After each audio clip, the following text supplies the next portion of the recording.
Welcome to Pratap classes. दोस्तों, Pratap classes के YouTube channel पर आपका स्वागत है। तो आज है 23 मई 2024 और 23 मई 2024 के जितने भी इंडिया और वर्ल्ड के जो करंट अफेयर्स के क्वेश्चन बनते हैं, आज उनका अपने डिस्कशन करेंगे। पूरा वीडियो ध्यान से देखना और लास्ट में आपसे क्वेश्चन पूछूंगा जिनके जवाब आपको कमेंट बॉक्स में देना होगा।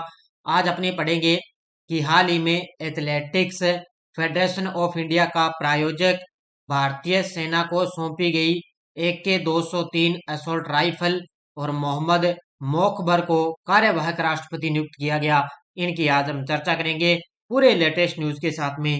डेली आपको पूरे फैक्ट के साथ में आपको सुबह 6:30 पर ये लाइव क्लास आपको करंट अफेयर्स की मिलती है।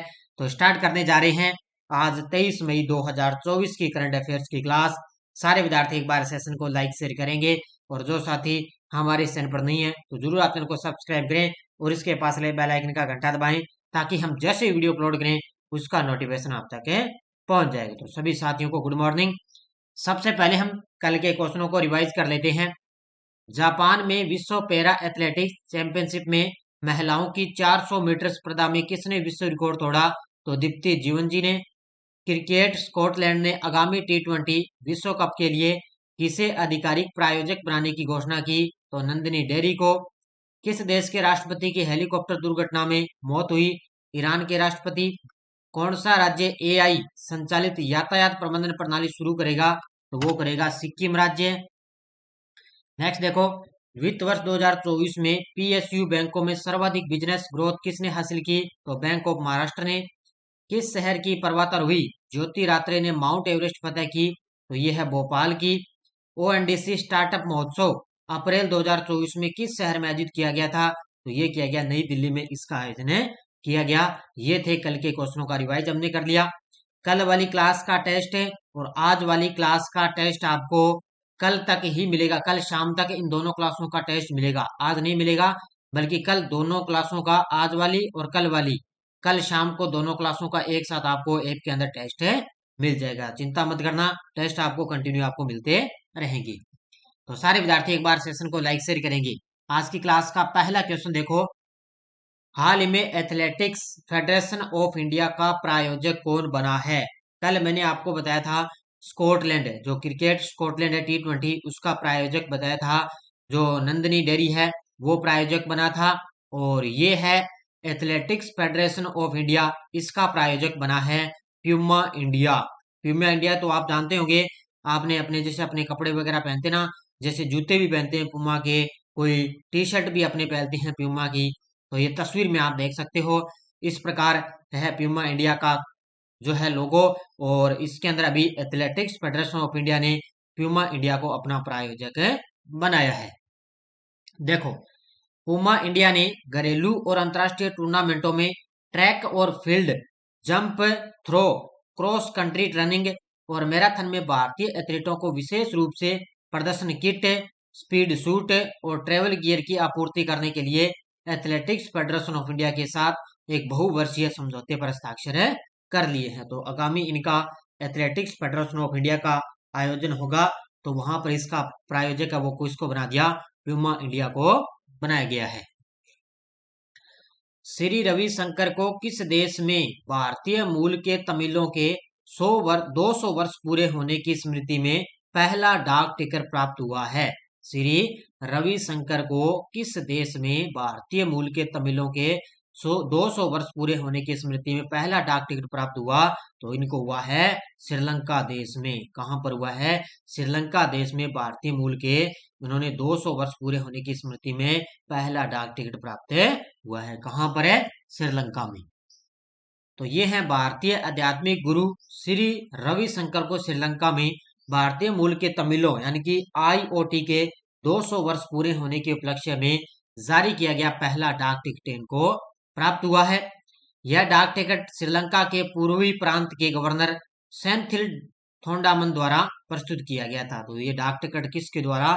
ये श्रीलंका के पूर्वी प्रांत के गवर्नर है सेंथिल थोंडामन है, उनके द्वारा ये डाक टिकट प्रस्तुत किया गया है। तो याद रखना बढ़िया तरीके से इसको। नेक्स्ट देखो, हाल में भारतीय सेना को सौंपी गई AK-203 असॉल्ट राइफल किस देश के सहयोग से विकसित की गई है? हाल ही में भारतीय सेना को सौंप दी गई है AK-203 असॉल्ट राइफल है, और जो ये राइफल है वो किस देश के सहयोग से विकसित की गई थी? तो ये की गई थी रूस देश के सहयोग से। किसके सहयोग से? रूस देश के सहयोग से इसका विकास किया गया था। और अब ये जो AK-203 असॉल्ट राइफल है, ये अब किसको सौंप दी गई? भारतीय सेना को सौंप दी गई है। तस्वीर में आप देख सकते हो, राइफल तो आपने देखी होगी। तो ये है रूस देश के साथ सौदे में लगातार देरी, आंशिक रूप से यूक्रेन में युद्ध और भुगतान में देरी के बाद भारतीय सेना को रूसी AK-203 असॉल्ट राइफलें मिलनी शुरू हो चुकी है। आधिकारिक सूत्रों के अनुसार उत्तर प्रदेश के कोरबा में स्थापित भारत रूस संयुक्त उद्यम द्वारा अब तक 27,000 राइफलें सेना को सौंपी जा चुकी है। तो यानी कि भारतीय सेना है, उनको क्या है, जो ये AK-203 असॉल्ट राइफलें हैं, ये अब तक भारतीय सेना को 27,000 राइफलें सेना को सौंपी जा चुकी है। तो ये उत्तर प्रदेश के अंदर इनका एक कोरबा स्थापित है, वहीं पर इनको ये राइफलें सौंपी जा रही है।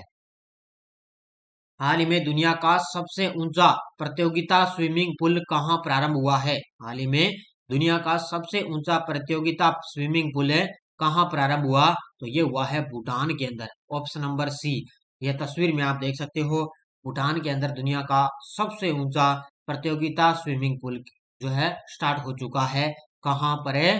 भूटान के अंदर। तो ये वर्ल्ड एथलेटिक्स है और भूटान एथलेटिक्स एक्टिविटीज, वर्ल्ड एक्टिविटिक्स है और भूटान एक्टिविटीज फेडरेशन के बीच सहयोग की बदौलत भूटान साम्राज्य ने थिम्पू में अपना पहला प्रतियोगिता स्विमिंग पूल खोला है।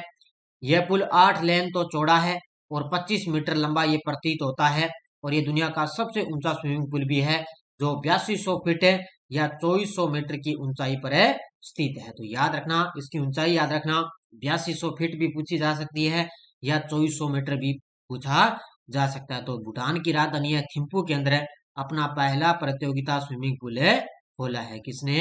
एथलेटिक्स भूटान एक्टिविटीज फेडरेशन के बीच में ये सहयोग किया गया है। हाल में मोहम्मद मोकबर को किस देश का कार्यवाहक राष्ट्रपति नियुक्त किया गया? देखो, कल ही मैंने आपको बताया था कि ईरान के राष्ट्रपति की हेलीकॉप्टर दुर्घटना में मौत होगी, लेकिन अब इनकी जगह अब कार्यवाहक राष्ट्रपति यहाँ पे कार्य करेगा, और वो किसको बना दिया? मोहम्मद मोकबर को ईरान देश का कार्यवाहक राष्ट्रपति बना दिया था। कल मैंने कहा था कि इनके बारे में मैं आपको डिटेल बताऊंगा। अब देखो डिटेल। ईरान के सर्वोच्च नेता आयातुल्ला अली खामेनेई ने हेलीकॉप्टर दुर्घटना में राष्ट्रपति इब्राहिम रईसी की मौत हो जाने के बाद में कार्यवाहक राष्ट्रपति के नाम का ऐलान कर दिया। खामेनेई ने ईरान के प्रथम उपराष्ट्रपति मोहम्मद मोकबर को देश का कार्यवाहक राष्ट्रपति नियुक्त किया है। तो ये ईरान के प्रथम उपराष्ट्रपति हैं मोहम्मद मोकबर, इनको देश का कार्यवाहक राष्ट्रपति नियुक्त कर दिया। ईरान के संविधान के मुताबिक अगर देखें तो राष्ट्रपति की मौत हो जाने की स्थिति में 50 दिनों के अंदर चुनाव करवाना जरूरी, यानी कि 50 दिनों तक तो ये कार्यवाहक राष्ट्रपति कार्य करेगा, लेकिन 50 दिनों के अंदर चुनाव कराना जरूरी है, क्योंकि नया राष्ट्रपति यहाँ पर नियुक्त करना है। तो ये ईरान का जो संविधान है उसके मुताबिक यहाँ पर 50 दिनों के अंदर चुनाव करवाए जाएंगे। हाल ही में 2024-25 की अवधि के लिए भारतीय उद्योग परिसंघ CII के अध्यक्ष के रूप में किसे चुना गया?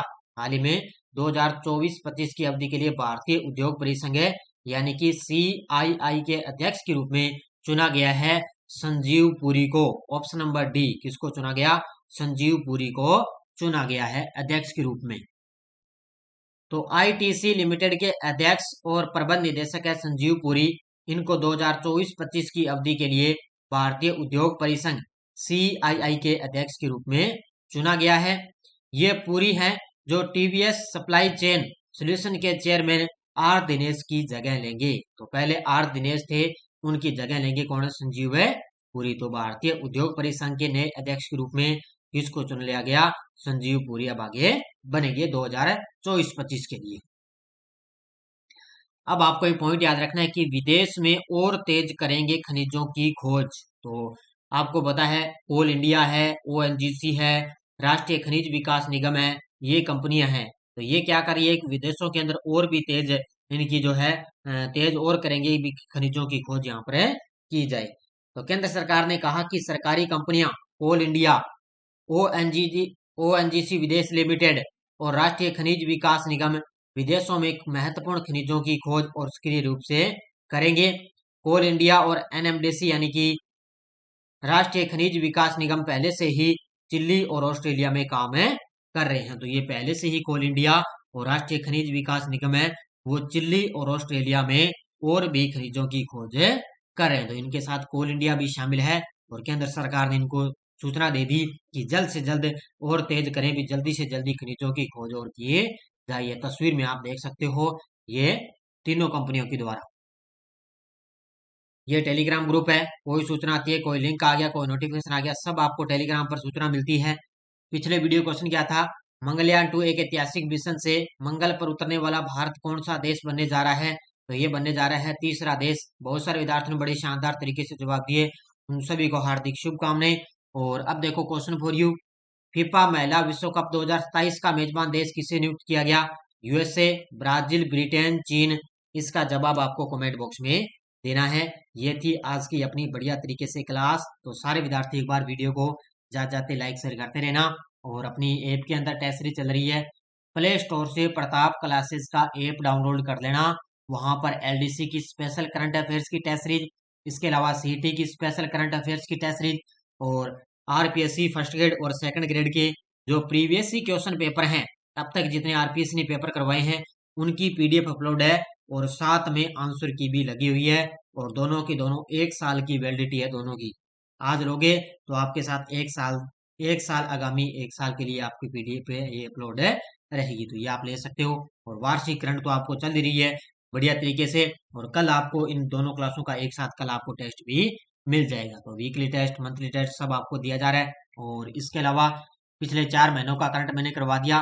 फर्स्ट ग्रेड के लिए स्पेशल आपको दी जा रही है, इंडियन पॉलिटी की है और राजस्थान पुलिस कांस्टेबल है। बाकी अपने जनरल साइंस है, ये सारी की सारी टेस्ट सीरीज चल रही है।